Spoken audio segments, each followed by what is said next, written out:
Hello everyone. Today I'm here to make a video a bit different from the usual. In this one, I want to go to what might be coming this 21st for Throne and Liberty. I think this might be a huge day for it because first, initially, all we knew is that 2-star dungeons were coming to on the 21st. But here, Tico, this guy, on this video from 2 weeks ago said new PvP features will be coming mid-November. And today we got this release of information from the Korean server. Yeah, I know Korean server is usually ahead of us, but I want to go over some stuff which might make a difference than the usual Korea gets something and we need to wait a whole year to get it, okay? Without further ado, I'm gonna start. I'm gonna read a bit about this. I'm gonna explain. I'm gonna say what I think about all of this. Then I'm gonna link up with this video, and then I'm gonna explain this a bit at the end. So I'm gonna try to make this quick and short. So, November 20. Well, whatever. The dates doesn't matter because it's the different timeline. So we would like to inform you of the updated content that will be applied through regular maintenance on Wednesday, November 20th. This is for Korea, and we always get the update one day later than Korea. So we are sure that the 21st of November on the global we're getting an update. It was confirmed too by this, starting November 21, challenge yourself with the new 2-star co-op dungeons. Okay, so 21, for sure an update. Now, the content of the update for the global has not been released. We don't have patch notes yet, but let's do a bit of deciphering. So, update contents. A new custom game mode, Battlefield, has been added. You can play Origin Stone and Dimensional Stone content with other players. For me, these are the names of the maps of the Battlefield game mode, because otherwise I'm not sure what those are. As well, this, Raslan and Stoneguard, okay, so Dev comment, enjoy the epic battles of Throne and Liberty now with much more freedom. They are mentioning specifically large-scale battles, which they say it's not easy to participate, mainly due to the guild system and the Zergin system. If you're a solo player, good luck getting into a boss fight. You probably will get jumped by 10 people and just get annihilated. So they are trying to introduce a system which for solo players or small guilds, you get to experience those massive fights that currently for you is just I show up, I get one shot, I'm dead, goodbye, which is currently how it feels for solo players. So, in Battlefield you can enjoy stress-free battles with other players at any time and in any way you want. Okay, for me this means no rewards, no really competition, like you won't get Lucen, gear, or a castle, for example. And at any time, for me, this means it's open 24/7 as long as there's players willing to fight for it. Without server restrictions, for me, this means cross-server functions, but I guess not region crossover, but we will see. Okay, here they are just telling you that you can join whenever you want the Battlefield. The time of the initial release, Raslan and Stoneguard's Origin Stone and Dimensional Stone will be supported. I'm not sure what does mean. For me, this has like a map name. Now this, when I read it, it was a bit worrisome for me.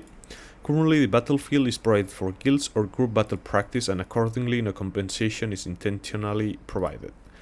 Now, provided for guilds or group battle, for me this means you need a party to partake. Initially I thought if you were a solo player you couldn't even join, but here it's playing a bit better, and as a solo player, as far as I understand this, you can actually join those fights. But you will need to do it through the matchmaking that is shown below, and you will need to join a party. You cannot be like a Rambo going alone without a party. So, Battlefield. A battleground has been added where you can play Origin Stone and Dimensional Stone content with other players. Battleground is a mod where the room leader, okay, you need a room leader, which creates a room. Inside those rooms, you will have the different parties. People from different servers get there to proceed with team-based content. Game creation. Now, here, this guy, the green Korean characters, created the room. We can see a cap of 200 people here. So basically I'm sorry I don't speak Korean, so I have no fucking clue what this means, but basically you just apply there or you press join and you're in. Now this is a bit confusing for me. It says one game can have up to 30 people per team, up to 4 teams. Now, if we do some simple math, like 4 and 13, multiply it, we get 120. So we have a gap of 80 players that I have no clue how they join, where they are, or why the cap is 200 if you're not only gonna have 120 people, if this is correct. Okay, so we will have to wait and get more information. Well, okay, wait, yeah, because there's a spectator system, but I really hope you're not telling me that you saved 80 slots for spectators, because that's gonna, like, that's, I'm sorry, it's stupid. Give me more teams, okay? Give me like 160 players, 150, sorry, because it's 120 plus another world team, it's 150. Okay, give me 180 players and 20 spectators, but I don't know, we'll see. I really hope they didn't add just 20 slots for spectators. That'd be a bit crazy for me. So here you have the waiting room, the 4 teams, blue, red, green, purple. This icon is the party leader, I think they call it. Team leader, not party leader, that's the team leader. And then you have 3 guardians. You can move the people, you can select roles, okay, so that's easy. As you can see here, you can select, you can designate different stuff. The room leader can be a team leader or a guardian. People who are not part of a team can watch the game as a spectator. So this is why I think those 80 extra slots might be spectators, which would be crazy.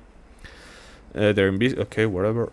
Progress and end. Basically, you make your team, you spawn on the map, you enter the game. 5 minutes. I really hate those cooldowns. It makes no sense.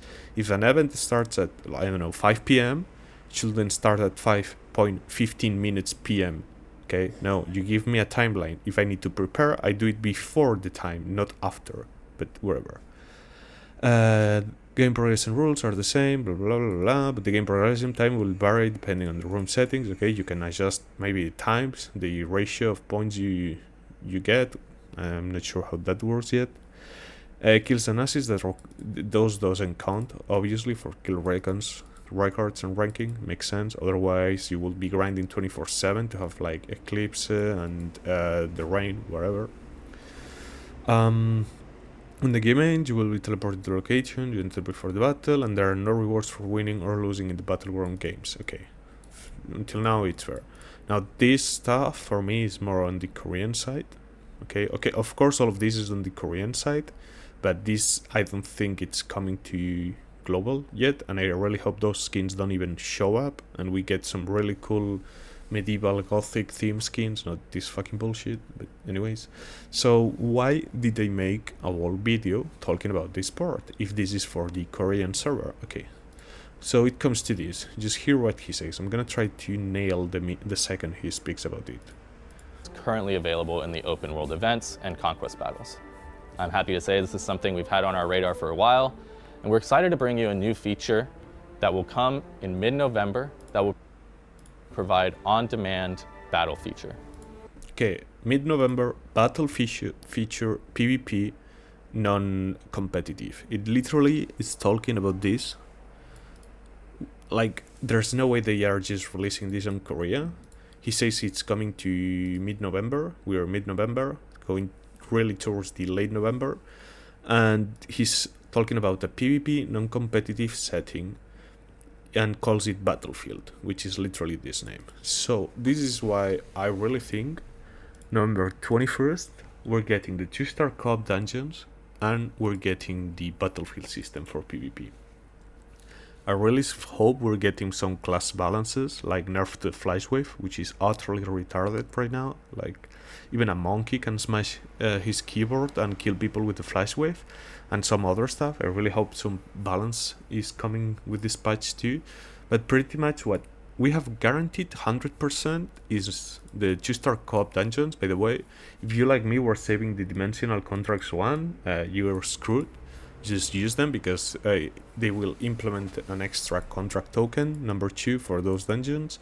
And I'm 80% certain that they are adding the Battlefield to the global. Unless Tico just, I don't know, like literally pull back everything he mentions on this segment about the new PvP feature, which is coming mid-November. we should be getting Battlefield system. There's no reason why we shouldn't be getting this on global.